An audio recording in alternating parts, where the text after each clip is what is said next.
Like whole individuals, cells have a lifespan. 세포 이야기하는 겁니다. 세포는 lifespan, 스판이 범위라는 뜻을 가지고 있는데 이거 합쳐서 수명이라고 읽으면 돼요. 생명에 대한 범위니까 수명을 갖고 있어요. 전체 개체들처럼 모든 생명체처럼 세포도 수명이 있습니다. 이렇게 번역을 하시면 되겠네요. 수명이라고 하는 것을 그들의 생명 주기 또는 세포 주기 이렇게 번역을 하시면 되겠습니다. 수명을 가지고 있으니까 그들의 생명 주기 동안 주어가 세포의 크기, 세포의 모양, 그리고 세포 속에서 일어나는 메타볼릭, 사람한테는 신진대사라고 표현을 하겠지만 여기서는 물질대사 활동들이 드라마티컬리 급격하게 변하고 있습니다. 변화가 됩니다. 라는 거예요. 세포는 수명을 갖고 있고 그 수명이 다하는 시간 동안 성장을 할 테니까 성장하는 기간 동안에 크기와 모양과 물질 대사 활동이 급격하게 변하더라. 이렇게 되어 있습니다. 세포라고 하는 것은 이즈본, 탄생하게 되는데 쌍둥이로 탄생을 하게 된대요. 두 개가 태어난대요. 모세포라고 부르죠. 머더세포. 모세포가 분열을 할 때 쌍둥이로 세포가 태어나게 된다라는 거예요. 모세포가 나오게 되어서 두 개가 분열을 해서 감수배 분열, 체세포 분열 이렇게 하잖아요. 이렇게 잘라지게 돼서 쌍둥이로 나오게 되나 봐요. 저는 잘 모르겠어요. 하도 옛날에 배워서. 아무튼 두 개가 나온대요. 쉼표 ing는 분사 구문이 되어져서 두 개의 딸 세포를 생산하게 됩니다. 두 개의 딸 세포를 생산하게 되는 거죠. 그게 쌍둥이라는 거예요. 각각이 쌍둥이라는 거죠. 각각의 딸 세포라고 하는 것은 모세포보다는 더 작겠죠. 그럼 작다라고 이야기한 이유가 뭐냐면 하나의 세포가 이렇게 두 개의 세포로 분열을 하게 되었을 때 이렇게 한 세포보다는 작지 않겠냐라는 거예요. 그럼 얘네들이 저 모세포만큼 나중에는 커지게 되겠죠. 각각이요. 커지는 기간 동안 크기도 모양도 물질대에서도 변화가 일어나지 않을까라는 거예요. 또 얘네들이 또 각각 또 두 개씩 분화가 되어서 막 이렇게 분화가 되어지겠죠. and 그리고 except for 그러면 제외하고서라고 하는 거예요. 그래서 usual은 일반적인 보통의라는 뜻이고 unusual 그러면 특이한, 그럼 당연히 특이한 경우를 제외하고 이렇게 되겠죠. 특이한 경우를 제외하고는 각각의 세포입니다. each 도더에서 도더를 뺀 거예요. 각각의 세포는 grows 커지게 됩니다. 각각의 딸 세포는 성장하는데 딸 세포가 as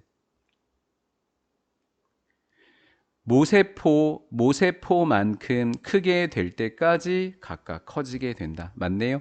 딸 세포가 모세포만큼 커지게 될 때까지 성장을 하게 된다고 합니다. 쉼표 뒤에 분사 구문은 맞는 문법이었는데 이번의 문법은 왜 맞냐라고 하는 거예요.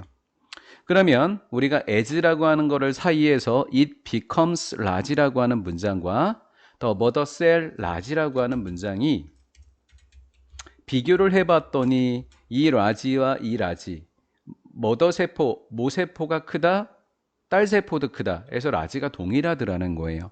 그래서 as 사이에 집어넣으니까 이 as를 여기다가 공통으로 쓴 거죠. 그래서 A라고 하는 아이는 B만큼 크다 이런 식으로 비교한 것을 as 원급 비교라고 하죠. 어찌됐건 become이라고 하는 동사 뒤에 형용사가 올 수 있었던 것만큼 이렇게처럼 비동사 뒤에도 라지라는 형용사가 올 수 있으니까 맞다라는 거예요. 문법적으로. 자, 예를 들어서 비동사의 대칭이 되는 문법은 이 did라는 동사인데 did라지라고 쓰진 못하지 않습니까? 그래서 was가 맞은 거예요.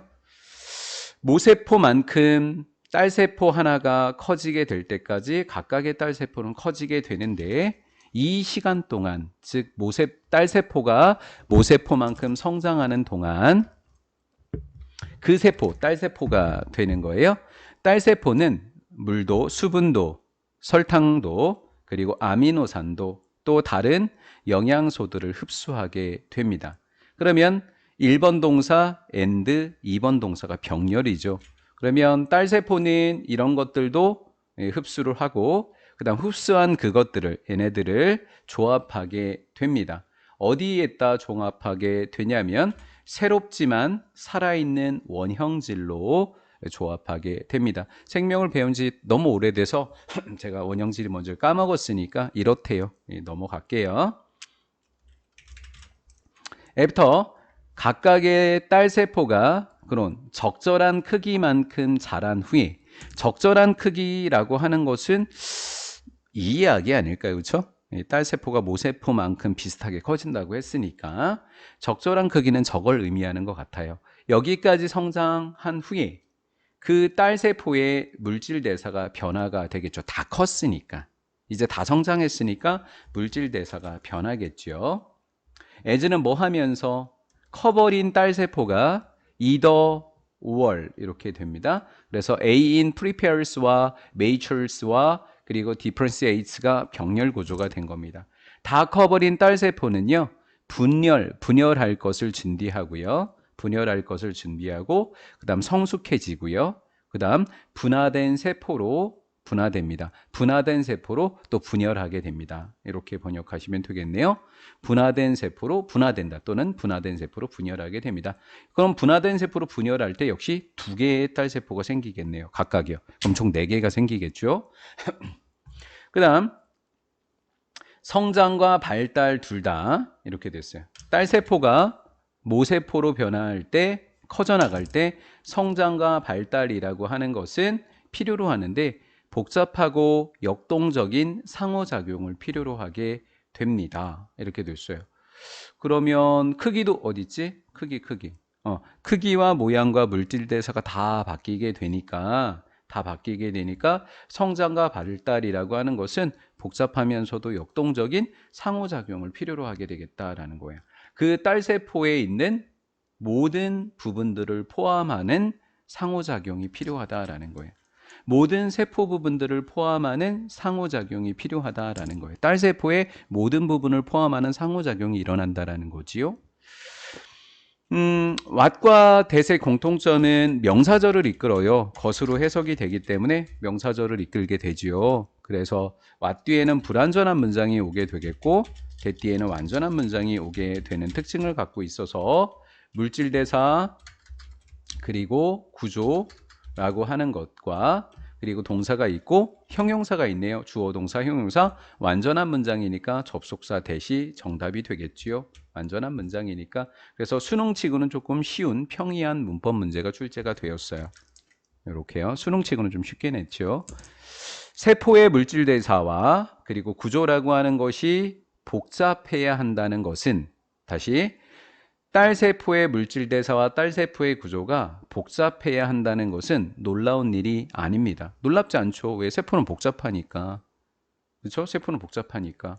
하지만 실제로 쳐다보면 그들은 세포의 물질 대사와 구조라고 하는 것은 꽤 단순하면서 논리적입니다. 왜요? 우리가 지금 이해하잖아요. 모세포가 딸세포로 분화가 되고 두 개가 분화가 되고 그게 모세포만큼 커지면 또 두 개로 나눠지고 또 두 개로 나눠지고 또 두 개로 나눠지고 이런 것들을 우리가 이해하게 되잖아요. 그렇죠? 그렇게 되어서 간단하고 논리적이다라는 거예요. 물질 대사와 구조라는 것이 복잡하지만 그게 놀라운 일은 아니지만 당연하게 느껴지지만 그것들은 꽤 간단하고 논리적입니다라는 거예요. 그럼 어떻게 왜 간단하고 논리적이냐면 심지어 가장 복잡한 세포도 오직 하나의 작은 몇 개의 부분들만 가지고 있습니다. 그래서 우리가 이해할 수 있지 않냐라는 거예요. 이렇게 가장 복잡한 모세포라고 하는 것과 가지다라는 동사와 각각이라는 주어랑 동사 없고 책임이 있는이라는 형용사만 있네? 문장이 좀 이상하다라는 것을 알게 되겠죠. 주어 동사가 있고 새로운 주어 동사가 형성이 되려면 접속사가 있어야 되는데 접속사인 and와 each is라고 하는 동사가 생략이 되어 있죠. 그래서 어떻게 생략된 거냐면 접속사 지우고 요 주어랑 얘가 같진 않으니까 주어는 그대로 두고 is라고 하는 부분에 분사구문의 being을 만들었는데 문법적으로 분사구문 being은 생략될 수 있으니까 and being responsible도 맞고, 다시 잘못 이야기했어. each being responsible도 맞고 and each is responsible도 맞고, 요것이 생략되고 얘가 생략된 형태인 each responsible도 맞게 되는 문법이 되는 거예요. 그래서 그리고 각각의 부분들은, 여기 각각의 부분들입니다. 각각의 세포의 부분들은요, be responsible for 뭐뭇의 수거, 뭐뭇의 책임을 맡고 있다입니다. 근데 분사 구분이 되어서 맡고 있는 이라고 하는 의미는 책임을 맡고 있는이 되겠죠. 세포의 각각의 부분은 뚜렷하면서도 명확한 세포의 생명주기의 측면을 갖고 있다. 요거 어려우니까 생명주기 동안에 뚜렷하고 명확한 측면에 책임을 맡게 된다. 그냥 이렇게 하면 될 것 같아요. 몇 개의 세포의 부분들은 뚜렷하고 명확한 책임이 있다. 생애 주기라는 측면에서 살펴볼 때 이렇게 해주면 좋겠네요.